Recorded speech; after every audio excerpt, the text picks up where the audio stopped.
My advice to anyone who's looking to move here, do not compare it to where you're coming from. Just enjoy the process. Go bottoms in my mouth, go, go, go. Go bottoms in my mouth, go. Go bottoms in my mouth, go, go, go. Go bottoms in my mouth, go. Hi everybody and welcome back to my channel. It's lovely to have you back here again.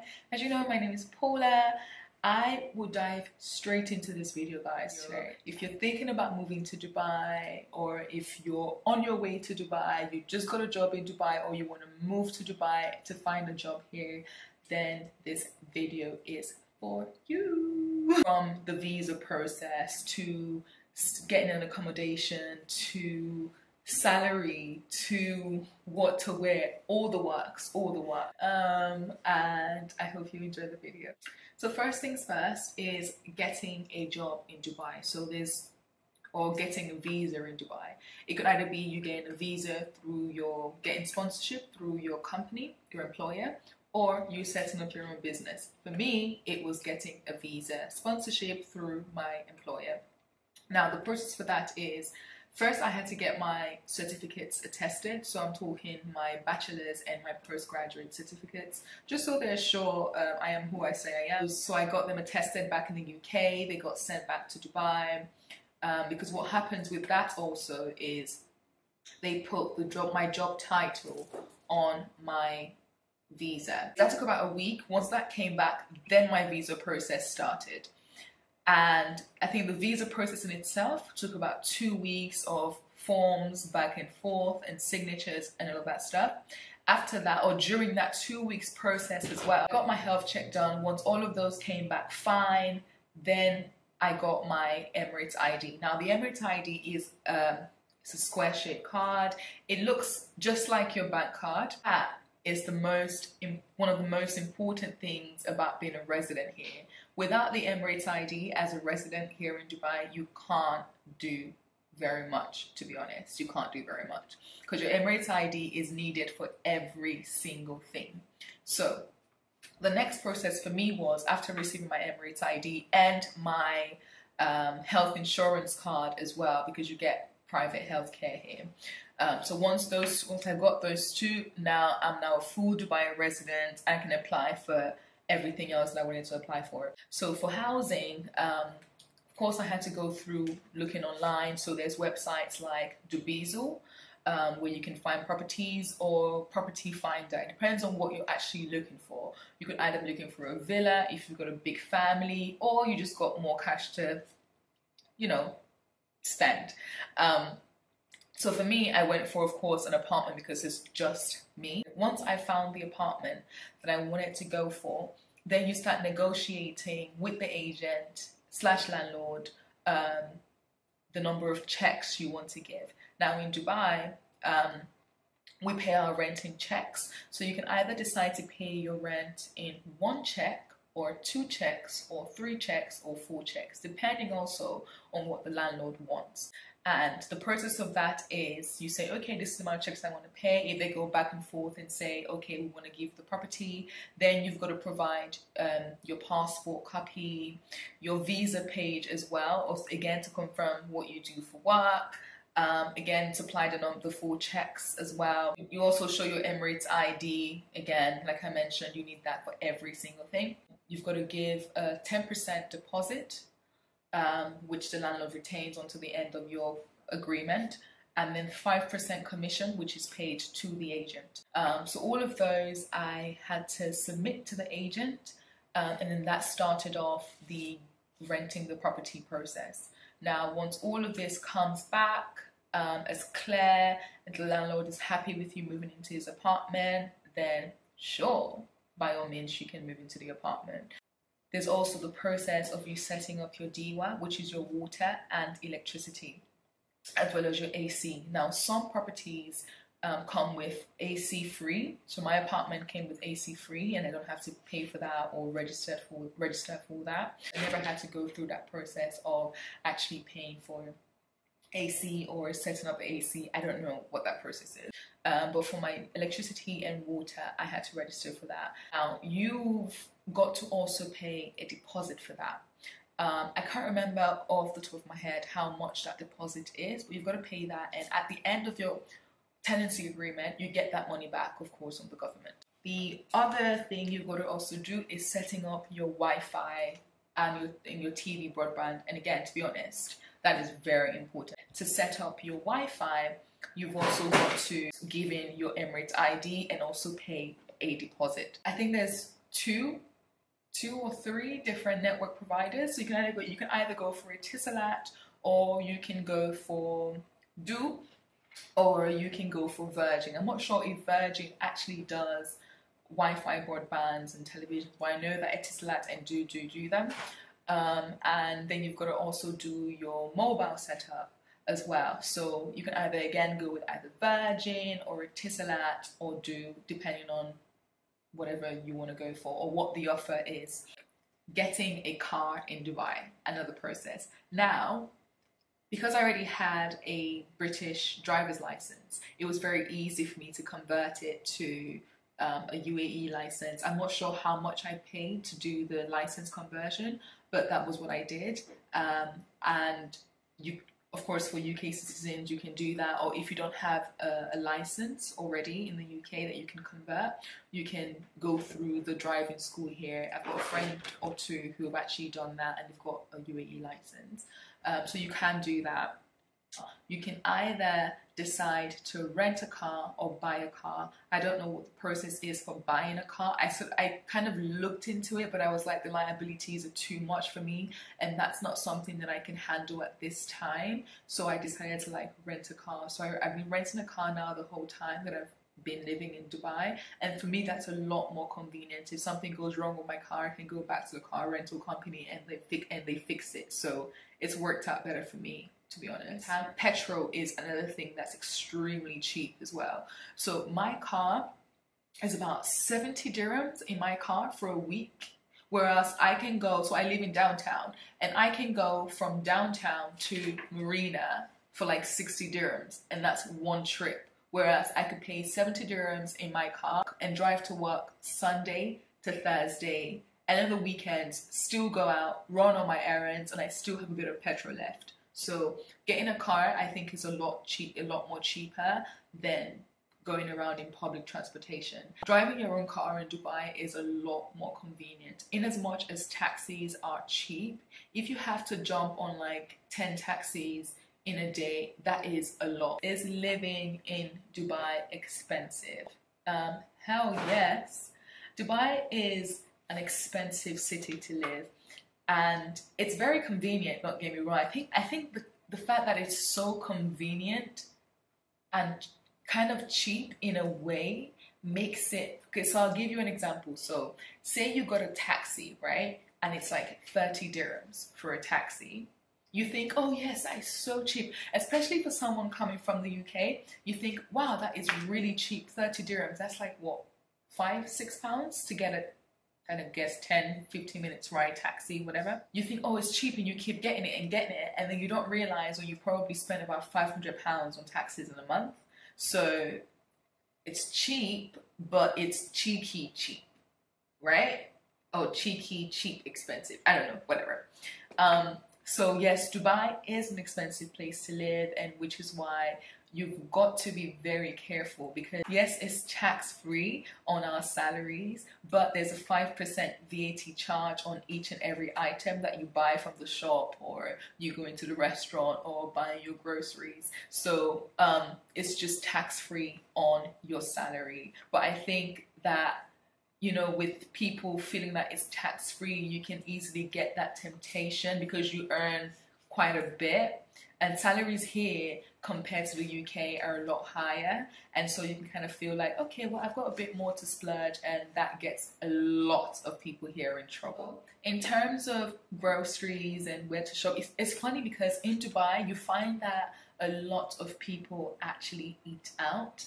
Now, that was me in the beginning, and I was like, okay, I want to cook my own food, and I'm not the best cook, and I do not like cooking, but that's something that I have been learning in the 1 year and 10 months that I've been in Dubai. Waitrose, for example, is where I would normally go and shop here in Dubai, simply because to me it's like a the closest link to being in the UK, so I'll shop there. But there are certain things I like to shop for at the waterfront market. Now that's in Dara, and for me, I love going there to shop. It's a proper like farmers market type of place, right? And you've got like fruits and vegetables on one side, you've got meat and fish, like literally everything, and it's way more cheaper than you go into Waitrose to buy like oranges. Like oranges there could be like a whole kilo probably for like, I don't know, 10-20 dirhams, whereas in Waitrose it could be more. So I rather go to the farmers market to get my fruits and my vegetables, because it's just, to me, just fresher, more organic. In terms of going out in Dubai, there's lots and lots, I mean lots of places to go to. So you would never be bored. Brunches on the weekends. If you live in Dubai and you're watching this, you know about brunches and you know how brunches get. So yes, there are brunches and there are really nice packages as well. So yeah, there are options. Going out in Dubai for girls, I would say that for girls in Dubai, it is kind of cheap for us girls, because we've got ladies' nights, and some places have ladies' nights on a Tuesday or on a Wednesday or on a Thursday. It just depends where you want to go to. So we've got ladies' nights where you've got like free drinks and stuff like that for girls.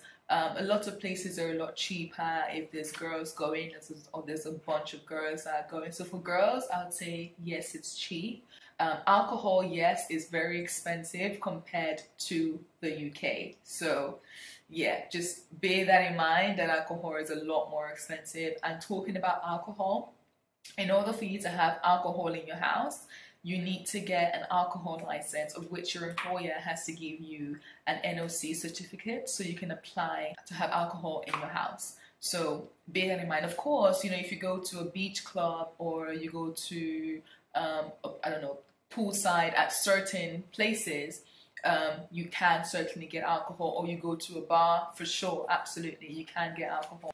But for you to be able to store alcohol in your house and consume alcohol in your house, you've got to have an alcohol license. So in terms of shopping expenses for girls, so I'm talking about hair, makeup and clothing, I find Dubai absolutely expensive when it comes to stuff like this for girls. Absolutely expensive. So sometimes I would buy certain things that I have run out of here because it's just the quickest thing. Or when I do go back to London, I would do all of my shopping there, all of my supplies there. It's just way cheaper in the UK, way cheaper for hair and makeup and clothes, especially makeup and clothes, for sure. For sure. So girls, brace yourself. Dressing up in Dubai.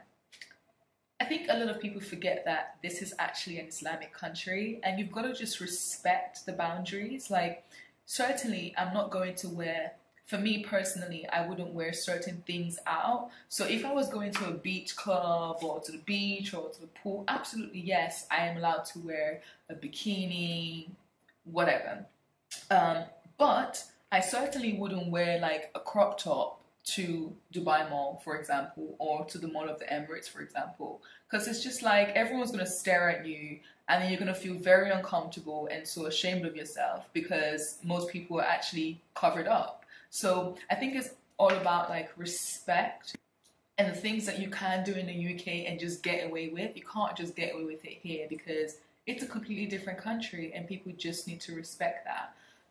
But yeah, you just dress accordingly. It's that simple. How safe Dubai is. Dubai is very, very safe. Like, I could go out 2-3 a.m. in the morning and walk home by myself. Like, if I was walking though, chances of me walking is a bit, yeah, I'll probably get a taxi. But if I was walking at 1 a.m. in the morning, it's fine. One thing also about Dubai, which I absolutely love, is how convenient it is with certain things. So for example, if I wanted the corner store to deliver like salt they could in like 15 minutes. So Dubai kind of could make you lazy because it's too convenient. Everything is at your doorstep. Everybody delivers every single thing. So that's something to consider.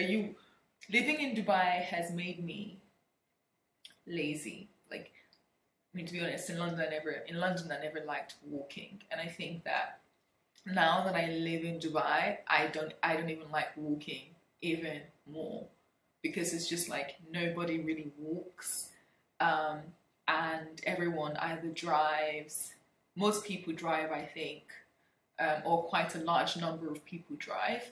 We do have public transportation, but I don't think that a lot of people use public transportation. I've probably used it once or twice just for the fun of it and just to say, yes, I used it. But other than that, that's about it. Making friends in Dubai. I'm quite lucky because I had already been coming to Dubai before I moved to Dubai. So I already had a few friends here or there. Of course, you know, when I did move here, a few friends flew off, and then I just retained some who were still there. So I'm quite lucky with regards to that. I have friends from all over. I've got friends from London. Of course, when you move somewhere new, you're looking for those that you can closely identify with. Now, making new friends, that's possible. There are several apps now where you can actually make new friends and socialize, or the British Expats Dubai, which is on Facebook. I've met a few people on there as well. So yeah, you can certainly make friends, but of course, in Dubai, I find that it's a lot more difficult to make friends because it's such an expat community or an expat filled place, city, whatever. People are just constantly coming and going. A lot of people do not plan to retire here or fully settle here. People just come for work, save a bit of money, and then they leave. So you never really get to build friendships, and just as you're building them, someone's leaving and new people are coming in. But I do know that you can meet amazing people here. You can make great friends. I've got some good friends here and I cherish them. Do I want new friends? Of course, I'm open to that. But I'm just a lot more careful now with making friends here, and you've just gotta, you know, like filter who you want to be around you. That's the most important thing. So am I loving living in Dubai? I love living in Dubai. I love the convenience. I love the safety. I love my job. I love what I do. I love where I live. I love the life that I have built for myself. Could it be more? Yes. I think that the life that I live in Dubai, would I be able to live that same life in the UK? Absolutely not. Like, I probably would spend the same amount of money I spend for my apartment, but then it will probably be like not in the city, but like outside of the city and like a tiny little shack. But you could really live well in Dubai, and for me, that's something that one of the things I really love about living in Dubai. Of course, it's not like the UK. Of course, there's certain things that we can't compare Dubai to the UK, but in terms of lifestyle, I love that. One of the things that I don't like about living in Dubai is that I miss my family. Like, my family is like everything. And I miss my dad, I miss my mom, I miss my sisters. But I call them all the time. Now, WhatsApp and FaceTime does not work in Dubai. That's banned. And that's hard. So I just have to call my parents every now and again. I think probably every day, or my mom would call me every day if I don't call her. So yeah, just bear that in mind, that WhatsApp doesn't work. WhatsApp works for you to chat, but WhatsApp calls do not work. FaceTime doesn't work. That's something for you to bear in mind for sure. I think that in the beginning, when I first moved to Dubai, I was like super excited. I'm living here as a corporate girl, single girl. Like, it was perfect until I had to go through the visa process, the process of getting an apartment, getting a car. It was really daunting. Everything was pay this deposit, pay that deposit, pay this deposit, which in the UK I never had to go through. And it was just very, very different. And I think that after a while of being upset that things are not working the same way that it would work in the UK, you kind of just give up because it's just not going to change. And the one thing that kept me going, or the one thing I realized later on in my process of settling down here in Dubai, is I just stopped comparing it to the UK. Like, my advice to anyone who's looking to move here, do not compare it to where you're coming from. Just enjoy the process as it is, because the one mistake that I made was constantly comparing Dubai to the UK and going, well, in the UK, this is not going to happen. In the UK, that's not going to happen. Well, Dubai is not the UK. It's a completely different world, completely different culture, completely different environment. And you've got to bear that in mind. And I wish I understood that from the start.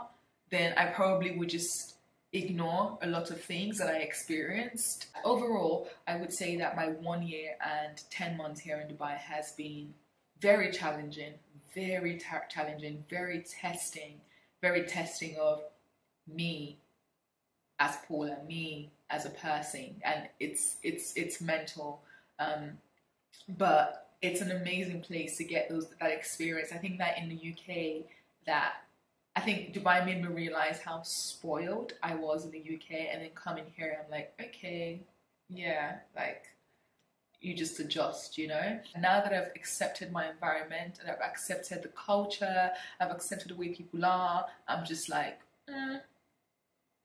like, it is what it is. I just need to adapt to the environment. So yes, just to round up this video, you've got to put into consideration the visa process, getting your certificates attested if that's required for you, getting your health check done, getting your Emirates ID, housing and your electricity, your mobile and your TV broadband. Those all come with deposits, which you get back at the end of your tenancy agreement. You need to get your license for your alcohol from your employer. Things like hair, makeup, they're expensive, or at least I find them expensive, and I buy them in the UK. So as time goes on, you know how to manage your money in Dubai, because it's very easy for you to slip into this, oh, I can afford that, I can afford this, I can afford that, and then by the time you know it, you have no savings. So that's another thing. It's difficult to save here in Dubai, and that's something that I'm just beginning to get a hang of. Safety, convenience, I would say, like, it's there. Making friends, again, you can make friends depending on whether you're an introvert or an extrovert. That's entirely up to you. Anyways, I hope you guys have enjoyed this video. Please do not forget to subscribe, and please click the like button down below if you like this video. Bye. Go bottoms in my mouth, go.